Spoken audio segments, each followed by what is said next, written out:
Perkenalkan, saya Hubertus Nugroho Sujatmiko, Kepala Sekolah Penggerak Tahap Pertama SMA Marsudini Kota Bekasi. Pada kesempatan kali ini saya akan mempresentasikan kenapa kurikulum harus berubah.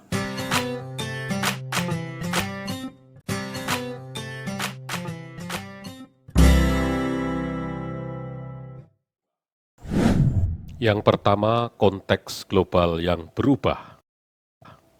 Perubahan teknologi yang cepat seperti teknologi digital, teknologi yang mengurangi keterbatasan fisik dan jarak, teknologi energi terbarukan, dan teknologi kesehatan, serta dinamika ekonomi global, maka tentu diperlukan penyesuaian kurikulum pendidikan agar relevan dan responsif terhadap tuntutan zaman. Kurikulum Merdeka didesain untuk lebih fleksibel dan adaptif terhadap perubahan yang terjadi di dunia. Yang kedua, mendorong kreativitas dan inovasi. Kurikulum Merdeka menekankan pada pengembangan keterampilan abad 21 seperti kreativitas, inovasi, dan keterampilan berpikir kritis. Hal ini terjadi mengingat kurikulum Merdeka mengakomodasi suatu proses pengolahan budi baik dalam olah pikir, olah rasa, dan olah karsa. Olah pikir memerlukan penguatan literasi dalam eksplorasi, elaborasi, dan kolaborasi bersama selama proses pembelajaran. Olah rasa dalam kegiatan refleksi pembelajaran membantu memastikan bahwa tujuan pembelajaran tercapai, yakni kebermaknaan belajar, serta melalui evaluasi dan perbaikan untuk perubahan yang lebih baik. Olah karsa tentang apa yang dipahami, baik teori maupun pemahaman yang telah diperoleh dapat diimplementasikan. Pengolahan budi ini membantu siswa untuk tidak hanya pasif menjadi konsumen informasi, tetapi juga produsen solusi dan ide untuk perubahan. Ada tambahan untuk kamu wajah cuma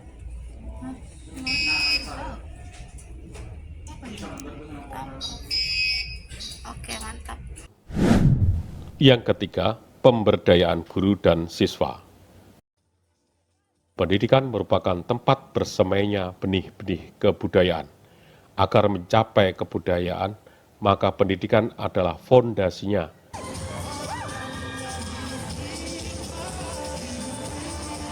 Dapat juga dikatakan guru sebagai pendidik yang pekerjaannya di lingkup pendidikan membentuk peradaban. Kurikulum Merdeka memberikan lebih banyak kelonggaran bagi guru dan sekolah dalam menyesuaikan pembelajaran dalam membangun peradaban. Hal ini memungkinkan pemberdayaan guru untuk lebih berkreasi dalam metode pembelajaran dan penilaian sesuai dengan kebutuhan siswa dan konteks lokal. Hasil pengamatan gitu, jadi supaya orang tahu hasilnya itu kalau tingginya bertambah tinggi. Yang keempat, penekanan pada literasi multikultural dan karakter. Selain fokus pada aspek akademik, kurikulum Merdeka juga menekankan pada pengembangan karakter, nilai-nilai, dan literasi multikultural.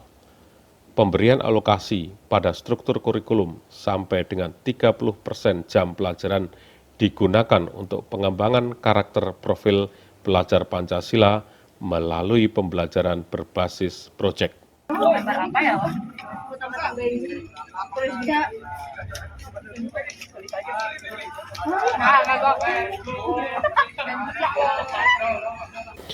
Pembelajaran berbasis proyek penting untuk pengembangan karakter karena memberi kesempatan untuk belajar melalui pengalaman, mengintegrasikan kompetensi esensial yang dipelajari peserta didik dari berbagai disiplin ilmu, dan struktur belajar yang fleksibel.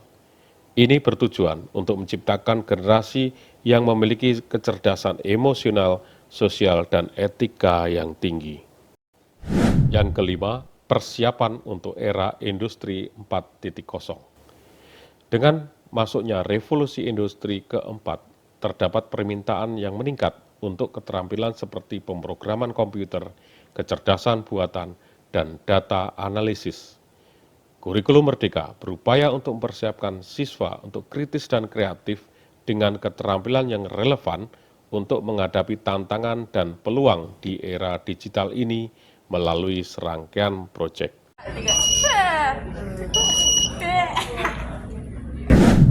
Keenam, partisipasi masyarakat dalam perencanaan kurikulum. Proses perumusan kurikulum satuan pendidikan melibatkan partisipasi aktif dari berbagai pihak, termasuk guru, orang tua, ahli pendidikan, dan stakeholder lainnya. Hal ini memastikan bahwa kurikulum mencerminkan kebutuhan dan aspirasi masyarakat secara luas. Dengan demikian, kurikulum Merdeka menjadi langkah maju dalam upaya menciptakan pendidikan yang lebih relevan, inklusif, dan memberdayakan bagi generasi mendatang di Indonesia. Demikianlah presentasi saya tentang kenapa kurikulum harus berubah.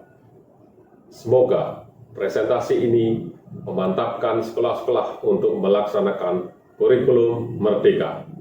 Tuhan memberkati. Thank you.